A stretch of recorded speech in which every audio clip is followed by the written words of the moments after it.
තෙරුවන් සරණයි. සෝවාන් මාර්ගය කරා YouTube චැනලයට සාදරයෙන් පිළිගන්නවා. අද විශේෂයෙන්ම කතා කරන්න හිතුණා මේ අපේ රටේ පහුගිය දිනවල ඇතිවෙච්ච මේ ආපදා තත්ත්වය, ස්වභාවික ව්‍යසනය ගැන. ඉතින් channel එක subscribe කරලා නැත්නම් subscribe කරන්න bell button එක ඔබන්න. වීඩියෝ එක අවසානයේ වෙනතෙක් රැඳී සිටින්න. අපි මේ channel එකේ බලාපොරොත්තු වෙන්නේ පෘථග්ජන ලෝකයෙන් ඔබට ගිහින් ගිහියෝ වශයෙන් අපි කොහොමද සෝවාන් මාර්ගයට එදිනදා ගිහියන්ගේ එදිනදා දේවල් එක්ක සෝවාන් මාර්ගයේ ගමන් කරන විදිහ. දැන් මේ විවසනයත් එක්කම අපි දකිනවා මිනිස් ජීවිත දේපල සෑහෙන ප්‍රමාණයක් විනාශ වෙලා අහිමි වෙලා බොහොම කනගාටුදායක සිද්ධියක්.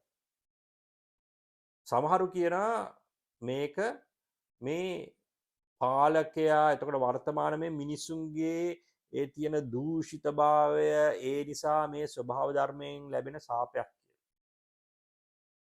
සමහරු කියනවා මේකට විද්‍යාත්මක පදනමක් තියෙනවා මේක වැස්සත් එක්ක ඇති වෙනවා ඔහොම කියලා.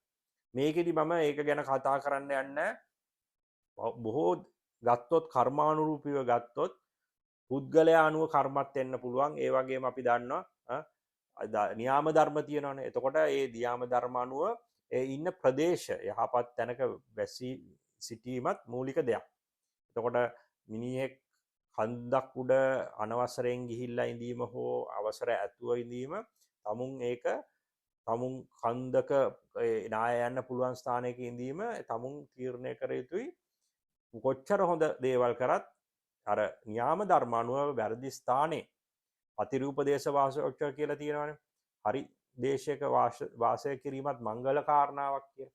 ඒ වගේ හරි තැනක ඉඳීම ඒක මේ මිනිස්සු අනුව බලන්න ඕනේ කොච්චර හොඳ දේ කරත් අර වගේ දෙයකින් හොඳ මිනිස්සු දහස් ගණන් මේකෙන් මැරෙන්නේ නැති. ඒ නිසා අපිට කියන්න බෑ මේ මිනිස්සුන්ගේ පොදුවේ ගත්තොත් මේ වැරදි කරපු මිනිස්සු විතරක් මේකෙන් මැරුණා ඔහොම කියලා.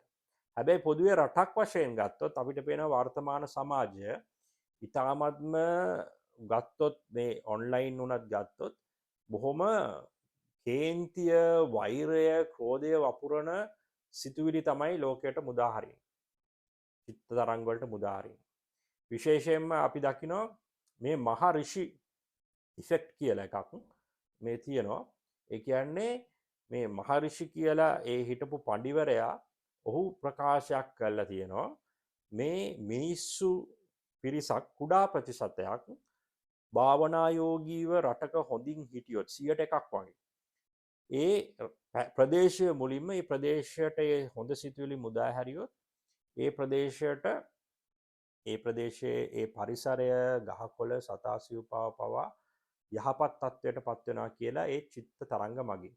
ඒකෙම විරුද්ධත්වය තමයි කෙනෙක් ජන කොට්ටාශයක් වෛරය, ක්‍රෝධය, ඉරිසියාව වෙන කෙනෙක් දිනු වෙද්දි තමුන්ට ඒක ගැන ඉරිසියාව ඔය වගේ දේවල් එළියට දැම්මොත් ඒ චිත්ත තරංග වලින් වායු ගෝලයට බලපෑමක් ඇති වෙන්න පුළුවන් කියලා.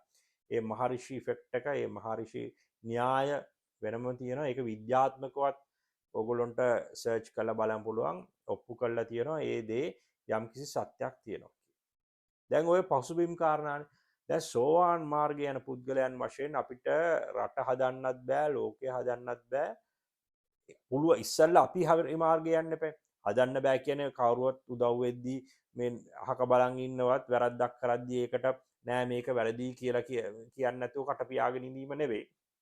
සෝවාන් මාර්ගය යන පුද්ගලයන් වශයෙන් අපිට මේ අවස්ථාවේදී කරන්න තියෙන්නේ මේ බුදුරජාණන් වහන්සේ දේශනා කරපු මේ අනිත්‍ය ස්වභාවය. මහා ලස්සන්ට තිබ්බ ගෙවල් ඒ මිනිස් ජීවිත පවුල් පිටින් එක නිමේෂයකින් විනාශ වෙලා ගිය විදිය. මොකද්ද ඒ තරම කොච්චර මිනිස් ජීවිත ප්‍රමාණයක් අහිමි වුණාද කියලා අන්න ඒ අවස්ථාව දැනගෙන නොපමාව ආර්ය අෂ්ටාංගික මාර්ගයේ ගිහින් අකුසල සිතිවිලි අයින් කරලා කුසල් වැඩිමක්. මේ අපිට හිතන්න පුළුවන් දැන් මේ අපි ඉන්නේ මේ නායන පැත්තක නෙවෙයි අපේ පැති ගෙවල් ගම් වතුර ගලන්නේ සුලි කුණාටු වෙන්නේ නැහැ කිරේත් ස්වභාවික විවසන කියන ඒවා එක එක අන්දමෙන් එන්න පුළුවන්. අපි දන්නේ ඒක ලංකාව භූමිකම්ප ඇති නොවන පැත්තක හිටියට අලුතෙන් වෙන යම්කිසි භූතලයේ වෙනස්කම් වෙලා භූමිකම්ප ඇති වෙලා විනාශ වෙන්නත් පුළුවන්. එහෙම නැතත් වෙන දෙයකින් ලෙඩ රෝගයකින් වෙන හදිසි අනතුරු වෙන දෙයකින් කොයි වෙලා අපි දන්නේ නැහැ කොච්චර වුණත් බෝම්බයක් ඒ වගේ එකපාරට වෙන දෙයක් වුණත් වෙන්න පුළුවන්. එහෙම වෙලත් තියෙන දැන් පාස්කු ප්‍රහාරයේ මිනිස්සු දරන් හිටියේ නෑනේ බෝම්බයක් පුපුරයි කිය. එකපාරට දහස් ගණන් මැරලා ගියා 100 ගණන් මැරලා ගියා. ඒ නිසා මේ අවස්ථාවෙන් අපිට ගත යුතු මූලික දේ තමයි සෝවාන් මාර්ගයේ යන පුද්ගලයන් වශයෙන් මේ අපේ දේපල හැම දෙම ඉතාමත්ම අවිනිශ්චිත තත්ත්වයටපත් වෙන්නේ. ඒ නිසා මේ වර්තමාන ජීවිතයේදී වෛරය, ක්‍රෝධය එකිනෙකාට දියුණුවට විශේෂයෙන්ම කෙනෙක් දියුණු වෙද්දී ඒකට අකුල් හෙලීම එහෙම නැතුව තමුන් ඉතාමත්ම ඉක්මනින් මේ ආරෂ්ඨාංග මාර්ගයේ ගමන් කිරීම තමයි කරගත යුත්තේ. මේ ආත්මේ මේ මිනිස් ජීවිතය අයිත් මේකෙන් ගියොත් නම් අයිත් මිනිස් ජීවිතයක් ලැබීම බුදුරජාණන් වහන්සේ මේවා මම කියන්න යුතු දෙයක් නෙවෙයි කියලා තියෙනවානේ. කොච්චර කලාතුරකින්ද මිනිස් ජීවිතයක් නැවතත් ලැබෙන්නේ කියලා. ඒ ලැබුණත් ධර්මය හරි ධර්මය අහන්න පුළුවන් මිනිස් ජීවිතයක්. බුදුවරයන් බුදු ධර්මය බුද්ධ ධර්මය අහන්න පුළුවන් මිනිස් ජීවිතයක්. සසරෙන් එර වෙන්න පුළුවන් මිනිස් ජීවිතයක්. ඒ නිසා මේ දේවල් අරගෙන ඉතාමත්ම ඉක්මනින් ධර්ම මාර්ගයේ ඒ සෝවාන් මාර්ගයට යන්න අවශ්‍ය වැඩ කටයුතු කරගන්න ඕනේ. නැත්නම් මේ දේවල් වලින් කලකිරලා මේවෙන් දැන් උදාහරණයක් වශයෙන් බලන්න මිනිස්සු ඉන්නේ නැතිනේ ලොකු බලාපොරොත්තු තියන් පවුල් පිටින් මෙහෙම ඒ වගේ මම දැක්කා පිටරටේ ඉඳන් මිනිස්සෙක් අඩන ඔහු අවුරුදු 17ක්ද කොහෙද එකතු කරපු ධනෙන් හදපු ගෙදර ගිහින් නෑ මොන සහන මොන ආවත් දැන් වැඩක් නෑනේ මේ තත්ත්වයට හදන්න බෑනේ ඒ කොටසක් කෝටි ගාණක් වටින අපිටම කෝටි 3-4ක් වටින ගයක් සහන ආධාරයක් 50 ලක්ෂ 50ක් ඔය දැන් කියන විදියට ලැබුණත් ඒව හදන්න බෑනේ. ඒ කියන්නේ මේ තත්ත්වයට වයිමත් ඒ පත් වෙන්නේ නෑනේ. ඒ තිබිච්ච ගෙයත් එක්ක තිබ්බ සිතුවිලි ඒ ගෙදර ඇති වෙච්ච යම්කිසි ළමයෙක් ඉපදුනා නම් ළමයා හැදුන වැඩුණා නම් අන්න ඒ සිතුවිලි ඒ ඔක්කොම ගිහිල්ලානේ. ඒ නිසා හොඳම දේ තමයි අපේ දේපල වලට උනත් වැඩි ඇලෙන්නේ නැතුව ඒ පිරිසිදු කරගෙන සුද්ධ පවිත්‍රව මං කියන්නේ මේ පෙරේතයෝ වගේ ඉඳගෙන මේ ගයක් හදන්න නැතුව ජරා විදියට හදලා එහෙම නේ. තමුන්ට තියනවා නම් උපරිම හොඳට ලස්සනට හදලා හැබැයි ඒ දේවල් වලටත් ඇලෙන්නේ නැතුව ඒවැයි අනිත්‍ය ස්වභාවය මෙනෙහි කරගෙන ඇලෙන්න තියෙන මූලිකම දේ ඒකත් ඇලෙනවා කියන්නේ මේ තෘෂ්ණාවෙන් ඇලීම නෙවෙයි.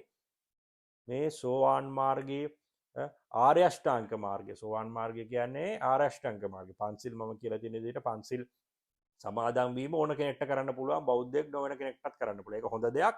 ඒක හරි.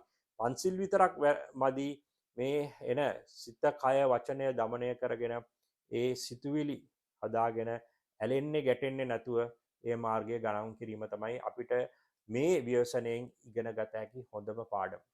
ඉතින් ඔය ටික තමයි මට අද කියන්න ඕන උනේ.